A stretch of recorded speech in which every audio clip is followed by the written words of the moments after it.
Homecoming equals RK equals Part 1 equals RK equals a screaming blade safe house. Nashada.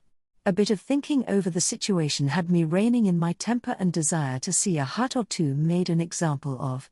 Doing so would be a damn cathartic, however it would be a distraction I didn't need. We were here for a reason, and picking fight with the slugs unfortunately wasn't on the to-do list. That decision made, I gathered HK along with the more knowledge locals and what passed for intelligence assets we had. There is always the odd inconspicuous smuggler's route. The trick is finding it. Ideally, I would be using the force for that, however after I ravaged my body and for most intents and purposes I got myself killed, again, that wasn't in the cards unless it was no way around it. I needed to conserve my strength and give time for my restored body to further recover before doing anything more strenuous than dispatching a bunch of gangsters. A fight at Rondon if we couldn't somehow bypass that system and any other choke points captured by the CIS as a part of their offensive before we could break into friendly space would tax me, and I had to be fresh enough for when we got to Mandalore. After that vision, I channeled my rising temper into cold fury. There was going to be a fight at Mandalore when we got there, and I would need a strong enough force remaining that it could make a difference. Hopefully, we could pick up some reinforcements on the way there, though that wasn't something I could rely on before we got out of hut and CIS-controlled space and saw for ourselves how bad the situation was. That's likely the case, Lord. It's just that we don't know of any good way to go to where you need us. The Separatists are aware of all the traditional smuggler routes and has them and the primary approaches monitored. We believe that information was bought from the huts as a part of the deal for giving them access to slaves from Ryloth. One of the senior cultists explained. Incidentally, he was a smuggler too, so he knew what he was talking about. That certainly wasn't what I wanted to hear. It was a good thing that I was never a believer in strangling or frying the messenger bringing bad news, unlike more than a few Sith I knew. Almost always, those ended up bit in the ass by things they should have been told about but no one dared. Curious that. Send people to all smuggler haunts you know and ask for captains able to bring shipments through Separatist-controlled space to the Republic and Mandalore. Keep your eyes open and find someone who knows a way that won't end with us smashing through a fortified and likely heavily reinforced enemy system. Rondon was the only really useful gateway into the Republic from Hutt space. The enemy was well aware of it, and they knew that this fleet would need to go home sooner rather than later, while our supply situation wasn't as bad as it used to be after Joanna had munitions and fuel redistributed through the fleet and got the worst-off ships cannibalized for both parts and crew. We weren't in a stellar position either.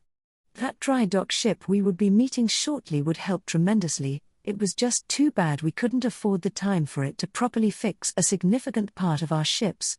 Still, we would delay long enough to get an additional silencer system or two depending on how long that would take and available parts while using the brief respite, rest and further repair battle damage.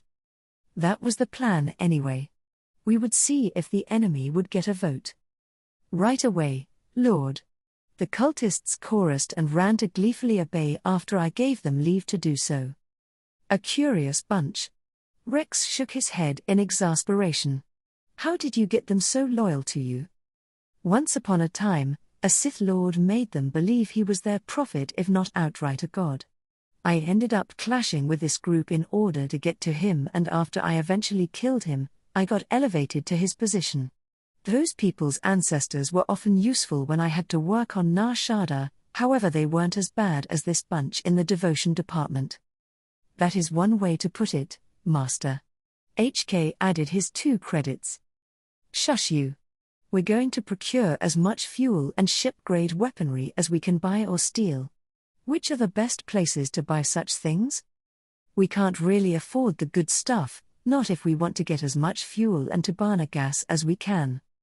Stealing it is then, if there's anything worthy of our time. HK, I know you. You've already scouted all the best weapons dealers on this moon and not just those selling personal gear. You never know when you want to make a ship, a building or a whole district vanish with a nice, loud bang, Master. HK smugly said. I in fact have a list of the best places to visit. What can we get here that the fleet isn't already equipped with? Rex wisely asked. One thing you should keep in mind about the largest militaries in the galaxy: logistics reigns supreme. It's much cheaper and thus affordable to have a limited number of weapon systems that you can easily resupply even when cut off, than a great deal of somewhat more effective ones that would make logistics even greater hell than they are at the best of times, when no one is shooting at you and gleefully raiding your logistics infrastructure. At the very least, we might find enough ordnance to replenish missile stocks, which are critically low. RK Gord's Big's Guns. Nar Shaddaa. HK led us to one of the many docks spread around the moon. This one swarmed with people and equipment, some of it was even perfectly legal. The place even had uniformed security provided by a respectable mercenary outfit on a long-term contract to keep the peace and thus the supplies rolling in all directions. When you think about it, it made sense. For all the hell that Nar Shaddaa could be, there still were billions living upon the moon, and the place couldn't feed or water even a fraction of these numbers with its natural resources. Water recycling could do only so much when there wasn't a proper government to oversee and direct maintenance and refurbishment of the infrastructure, much less expansion to keep up with the increased population.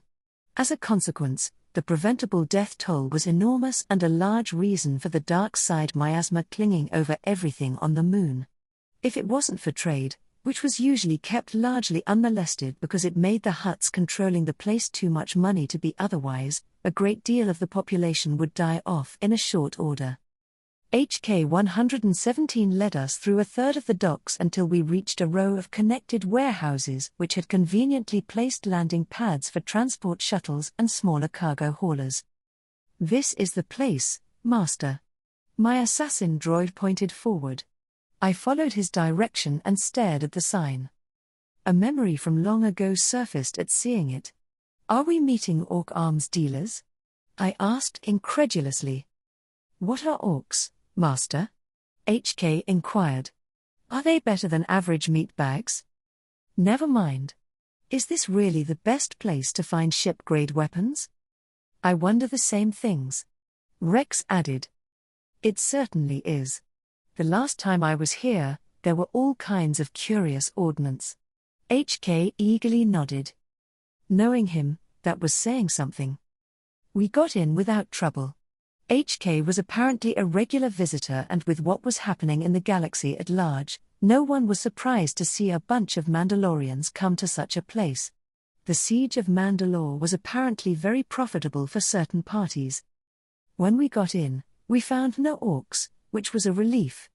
On the other hand, if there were any, they would likely consider this the antechamber of Orky heaven.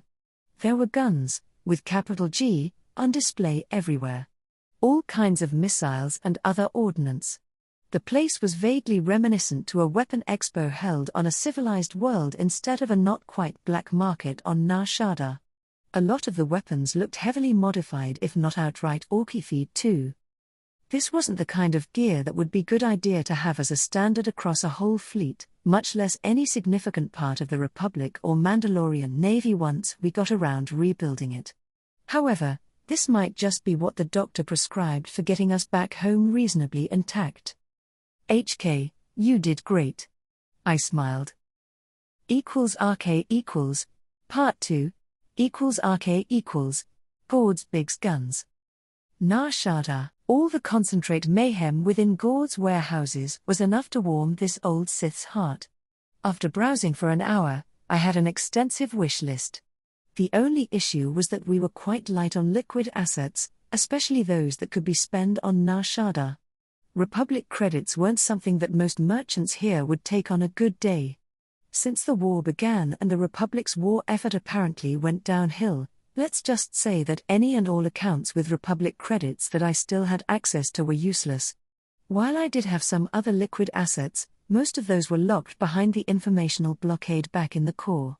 Most money we had left would be going for fuel and Tabana gas anyway, and that didn't leave us with many options. It would be criminal to leave all those goodies for just anyone to buy. It simply wouldn't do for someone aligned with the Separatists or just pissed off at me to get their hands on a lot of the weapons on display. HK, tell me about Gord. He is one of the largest and most successful arms dealers on Narshada. Gord specializes in heavy weaponry, primary vehicle and ship grade. Complaints about his products have been few and far between, and not just because his clients got killed because of them. On the contrary, those who can afford it often come back to buy more. I didn't ask for a sales pitch. If he wasn't reasonably reliable, you wouldn't have brought us here, HK. Master, you are about to see for yourself. The assassin droid nodded to my right. I looked in that direction and immediately saw what I meant. When HK said that Gord was one of the largest arms dealers on this moon, he was literal in both senses. A huge Gamorrean flanked by a small pack of bodyguards walked ponderously, yet purposefully towards us. He was the tallest and broadest specimen of his kind I've seen, and a great deal of his bulk was made of thick muscles. That made him look downright odd with the plainly enormous belly. That was a testament that despite obviously working out a lot, Gord ate even more than the stereotypes of his species would suggest. To top it all, he wore an expensive suit that wouldn't be out of place among the high society on Coruscant and Corellia, yet he had it all ruined by a leather sleeveless jacket he had on top. In garish green that made his skin tone look downright healthy. When you think you've seen it all. Mandalorians. Gord rumbled happily from somewhere deep in his chest. He had a large set of lungs somewhere in there too, because I doubt that there was a single deaf person in the whole warehouse complex who didn't hear him. My friends, back to buy more. He grinned toothily at us. Previous experience with Gamorreans made me happy that I wore a sealed helmet. Most tended to consider guzzling copious amounts of alcohol the height of dental care. On the other hand, Gord at least attempted to look more sophisticated than most people would expect from one of his kind. That we are. Do you have any ships available for sale that could utilize your wares? Gord sighed, and shook his head, a move that made his polished tusks gleam in the light. I told you people before, I do have various ships for sale, however so far they've been consistently out of your price range. Let's talk specs and price. The Gamorrean grinned widely, displaying an impressive number of sharpened teeth. This war is very good for business. He waved with a large clawed paw. Come with me, let me show you something. He led us towards the far end of the warehouse, which we hadn't checked yet. You need gear to break the Confederate siege of your world, don't you? I have something that you might find quite useful, if you can afford it. A couple of years ago, one of our local warlords decided he was smarter than everyone else. He had been quite successful up to that point and was hungry for more. However, his ships, even with the best weapons and shields on the black market, weren't up to slugging it with dedicated warships. Gord snorted. He wanted to hit big. Go after the more well-off local governments, perhaps hit a Confederate convoy or two if he could find one that would be worth his time. Well, that sounded like an amusing story. I have things didn't turn out like he envisioned them. Well, not quite. He did commission the design of a new type of destroyer based off some old schematics he found somewhere. He even got a small production run complete. However, while that was happening, certain parties figured out they were on the list of potential targets and took measures.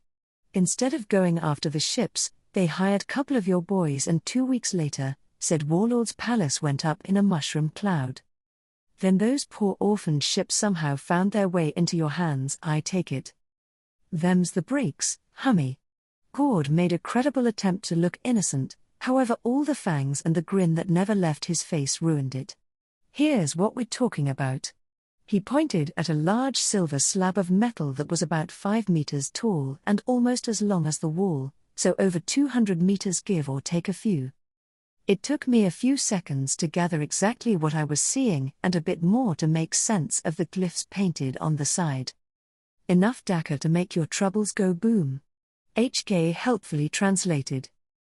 This is one big gun. I whistled. Ain't it just? Gord spoke with a gleam on his face. It's tinkered up railgun. It shoots 50-kilo rounds at 30% of light speed. They have no trouble bypassing deflectors, have enough kinetic energy to wreck soft targets using inert rounds. He then pointed at an ellipsoid dark form that was easy to miss beside the huge weapon. When you want to wreck the day of a true warship, you use one of these, a fusion round. It packs the punch of couple concussion missiles. The round is outfitted with particle shield that should protect it for a moment during impact, allowing for detonation once it has either pierced the enemy armor or even embedded itself into the hull itself. I could see the utility, even if Guardian could intercept and ruin the internals of a fusion round, that would still leave a large chunk of metal flying at the ship at relativistic speeds. It would be even worse for the solid inert slugs. Those would need to be either evaporated or at least broken enough that the armor could tank some smaller chunks, while others might be deflected enough to outright miss the target. The dumb rounds would be much, much cheaper than missiles too, a few orders of magnitude sturdier, because they would be solid slabs of metal that might even be the same as ship-grade armor. On the downside, those things were so large that they needed to be spinally mounted and thus would greatly constrict the effective firing envelopes.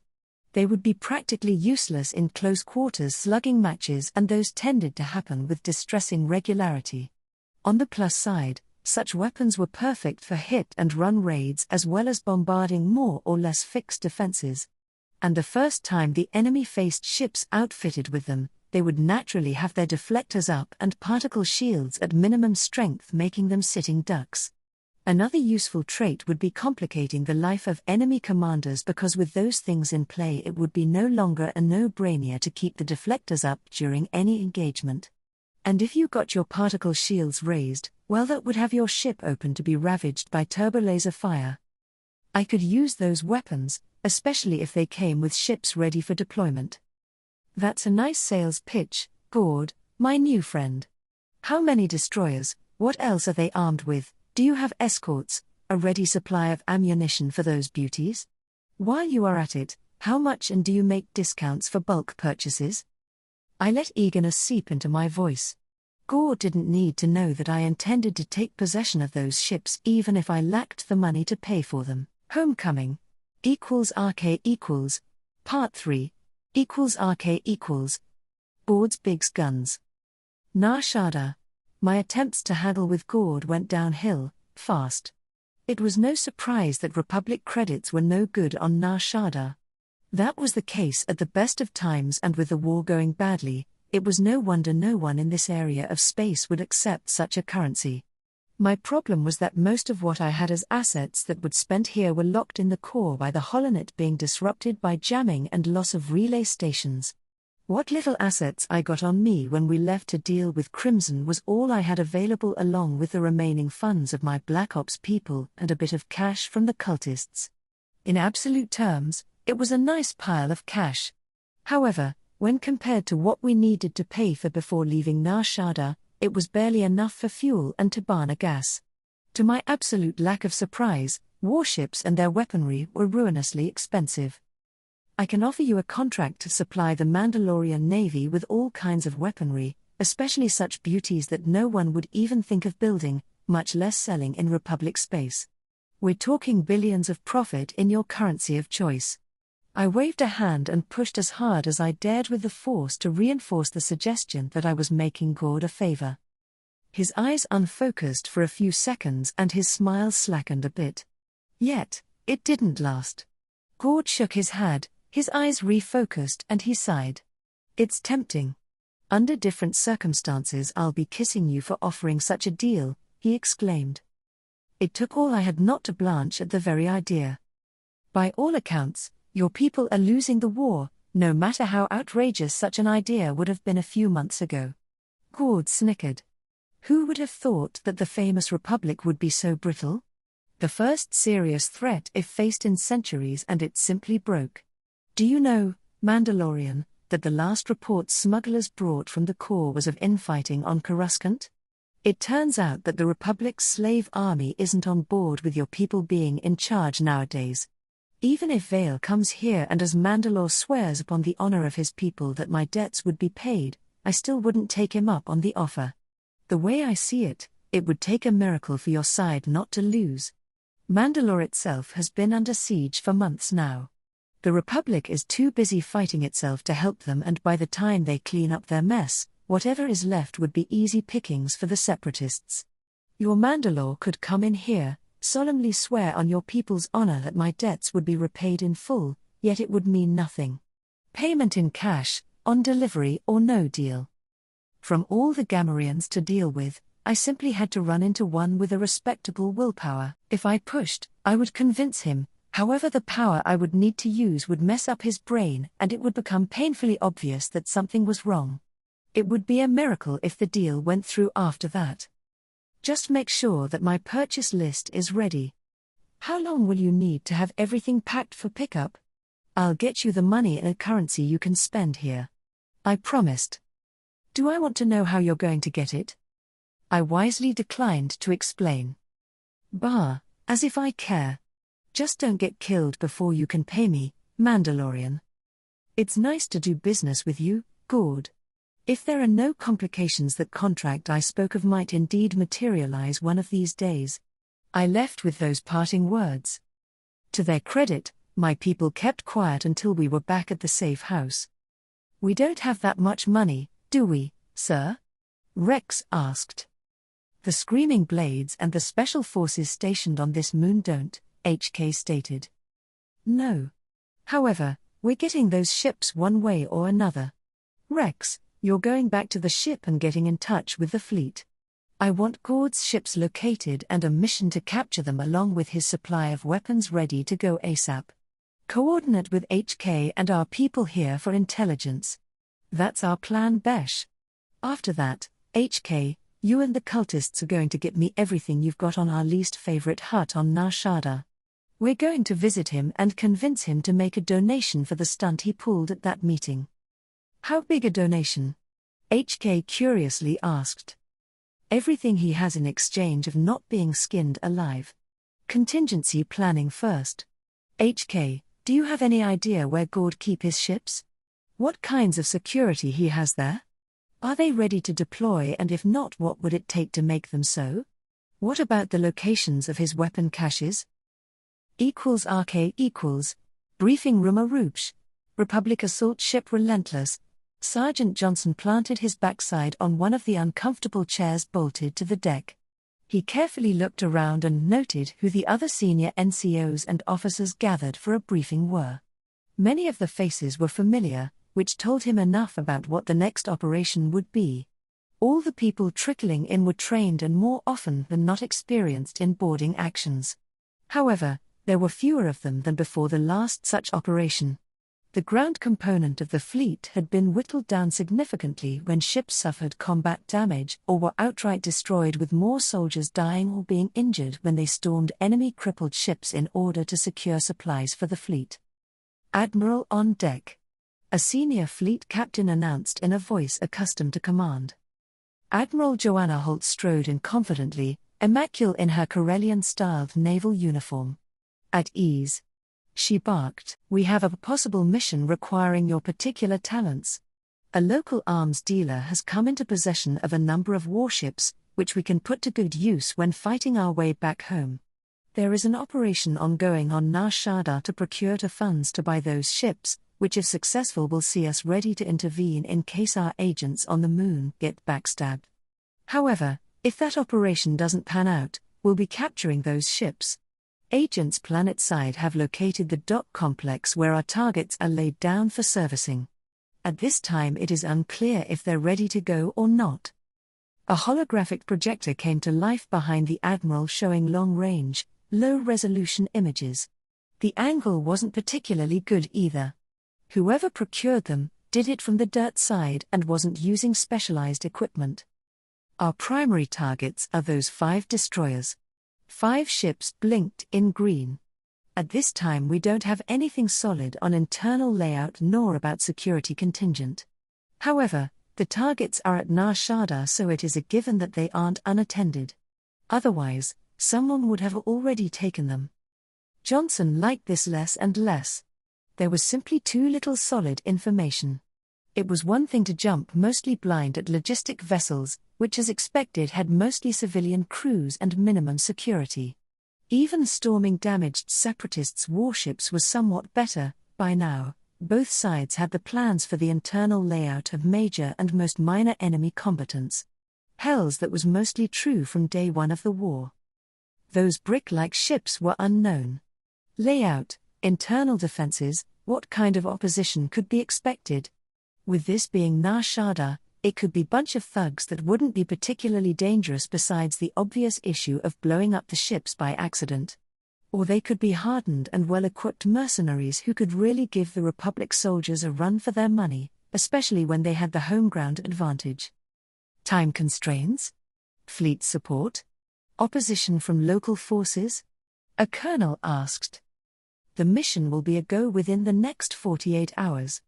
We'll be dropping a reinforced task force to secure the docks with the rest of the fleet on standby in the case Hutt-aligned forces attempt to counterattack. You might expect assistance by General Vale, his security detail and locally deployed special forces units. They will be disguised as Mandalorian mercenaries, so do not engage any such UC unless fired upon. This was getting better and better. A thought struck Johnson, and he voiced it. Can the general talk the security down if they turn out to be Mandalorians? If they are, I'm sure he'll attempt it. However, and this comes from him, if that's the case and they open fire on you, put them down, hard. Well, that at least was a relief. It only left the NCO with all his other misgivings about the operation. RK equals, Part 4, RK equals, Gamora's Tower, Nar Shaddaa. A lack of proper intelligence support raised its ugly head, again. It was one of the things that I had to arrange with the Kenobis to get fixed once I got back to Coruscant. Too much improvisation, one too many times going in blind. We spent a day gathering intelligence, which left us with less than 24 hours to plan a raid on a Hutt seat of power, on Nar Shaddaa no less. Intelligence-wise, most of what we got was rumors and observation from a few people who actually were in the slug's audience chamber. Strength of his defensive force. Traps, any other surprises? That was guesswork. The most up-to-date information we got was from HK and a pair of my troopers going in while playing up their mercenary persona, and all that got us was a confirmation of how little we did know about Gamora. The only sure thing in this whole operation was our extraction plan.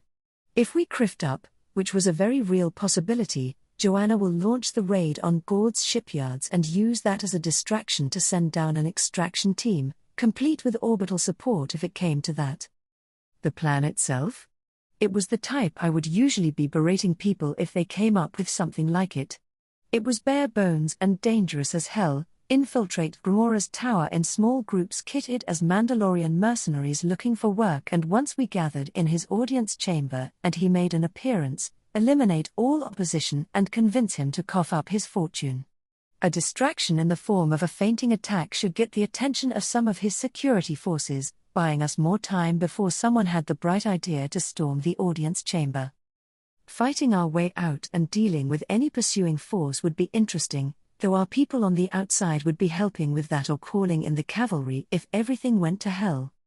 Ideally, we would have pounced on the worm while he was in transit to another location. However, Gamora seldom left his tower and we simply lacked the time and information to engineer a situation that would force him to relocate. If we wanted him simply dead, that would be simple. We would need to infiltrate one of the lower floors of the tower, plant explosives and bring the whole structure down, unless we could get enough ordnance to load it on a suitable flying vehicle and use it as a drone weapon. The moment I walked into Gamora's audience chamber, it became painfully clear that this raid was going to suck.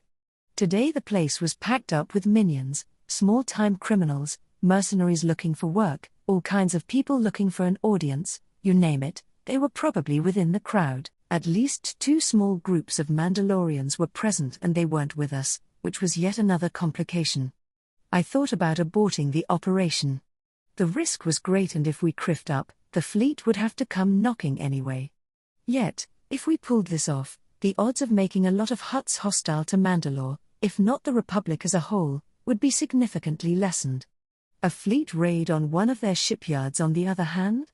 That had all kinds of political and military implications. My problem was that the need for more ships and weapons to fight our way into Republic space and then lift the siege of Mandalore kinda trumped those other future complications. The Force wasn't of much help.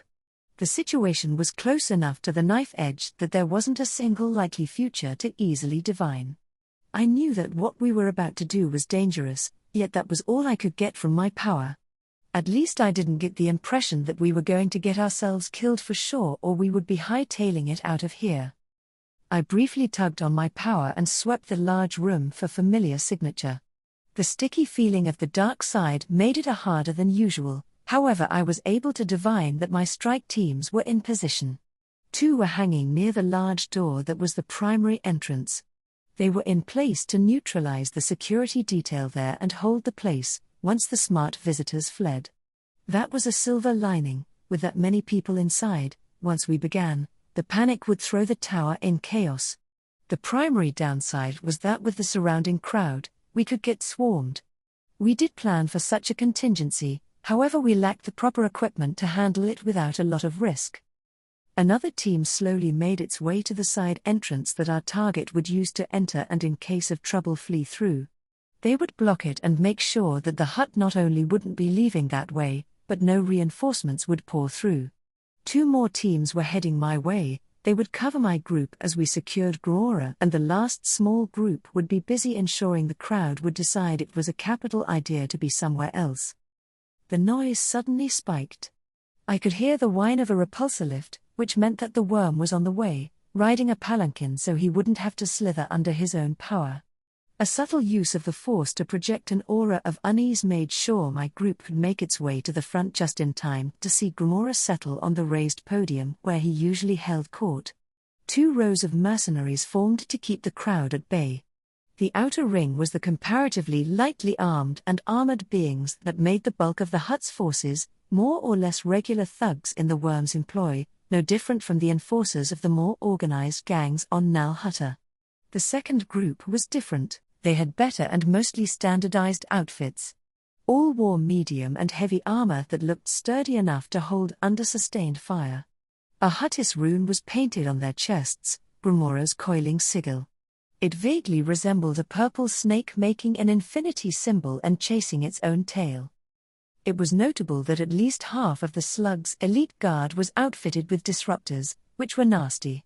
They would ignore most deflectors and even when not outright deadly, the way they operated ensured grievous, extremely painful and hard to heal wounds. That alone designated them as primary targets to be neutralized.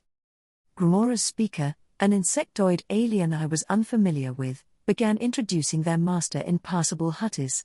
It was showtime. HK, do your thing. I subvocalized. Meat bags. My assassin droid thundered. Run. He threw a concussion grenade in the air. His shouts and the following explosion nicely gained everyone's attention. I knew that he would be opening with the crowd control electric discharges we got for him for just such an occasion. Behind me, Rex and his troopers threw a mix of frag and concussion grenades at the hut's guards. I spent a moment to guide the ordnance for maximum effect and to guarantee that we wouldn't be caught in its blast radius. After all, we were very near the targets. A few of them had the experience and reflexes to fling themselves away, with one brave soul jumping over a frag grenade. However, most of them got caught off guard, gawking HK-inspired chaos. Cascading explosions rippled through and ripped to shreds the heart of the defenders, leaving Gamora with only a handful of his elite guard between his bulk and me. I trusted my people to watch my back and used the Force to boost my speed. The moment the grenades went off, my hands went for my heavy blasters and I was moving through the carnage before anyone could react. Training, experience and the Force ensured that when I opened fire, all my shots were on target. To their credit, the remaining bodyguards reacted with speed born of practice. They either went on one knee to present lesser targets or moved to get in my way. However, they were simply moving too slow. To my sped-up perception, it looked as if my targets were pushing through mud. I shot the first to react in the head and 3 heavy blaster bolts ensured his initiative wouldn't bother us. A second died just as he went on one knee and was about to shoulder his disruptor rifle. All around me, fear and chaos reigned. The sheer surprise and terror surrounding me were enough to give me a slight sense of euphoria and hunger for more. I pushed through those emotions, determined not to let them distract me. A third guard fell after I shot them, and then a fourth. Only now the remaining two could take aim. I let the force guide my body and twisted around a disruptor beam. I took a brief moment to pump 2 shots in that target, one slagging the weapon and another hitting her in the neck. After that I twisted again and whirled again to avoid a barrage from a light repeater that went to tear into the crowd. I rewarded that man with a flurry of shots that connected with his upper torso and armored head. He fell down, his screams cut off by the melted ruin of his helmet. Gromora glared hatefully my way, then an ugly smile stretched his lipless mouth. The force whispered a warning, and I watched in slow motion how a solid metal walls began descending from the ceiling to cut us off from the hut. I poured more power into enhancing my speed and blurred. Gromora's eyes widened comically and attempted to pop out of his skull as he watched me appear next to him just as the protective cage sealed around us. RK equals HK-117 was a happy assassin droid. He might have preferred some more lethal attachments instead of the crowd control ones, however he knew the logic was sound. Many of those meat bags would serve better running through the tower, thus slowing down any enemy response, instead of dying screaming on the floor. The droid calmly mowed anyone not running with his heavy repeating blaster, its powerful plasma bolts tearing through armor and flesh alike with equal ease. Beside him, 2 clones busied themselves throwing concussion grenades into the crowd and using wide-beam sonic weaponry to discourage the meat bags from coming closer. HK noticed a group of unknown people in Mandalorian-style armor making their way to one of the walls to put it to their backs. He briefly thought about dispatching that potential complication but promptly discarded that idea. If they were indeed Mandalorians, then they might not be as useless as the average meat bags. Besides, his master might get upset with him. Instead, the assassin droid made his way towards the side door, where Sigma Team was trading fire with a group of enemy reinforcements. Half of the clones in that group were down, with the rest fighting a desperate holding action. HK removed a plasma grenade from his harness and threw it into that entrance. 2.3 seconds later, a small sun briefly appeared before it promptly extinguished itself and sterilizing that corridor. The droid's action was just in time to save the last soldier before he too got overwhelmed. "Secure that entrance," HK ordered and turned around to cover the main door. While doing that, his sensors noted that there was no sight of his master and that the primary target had vanished behind solid slabs of metal. The droid calculated the most likely scenarios and reached the conclusion that the mission was likely going to be successful. Not to ensure that they could be operational long enough for extraction. HK strode over blood and gore-covered floor, paying no attention to the multitude of trampled meat bags. The crowd was busy pushing its way through the main entrance and thus making sure no enemy reinforcements could get through there for the time being. Behind him, the units meant to support Master were dispatching any remaining resistance and prompting the fleeing meat bags to run faster by shooting over their heads.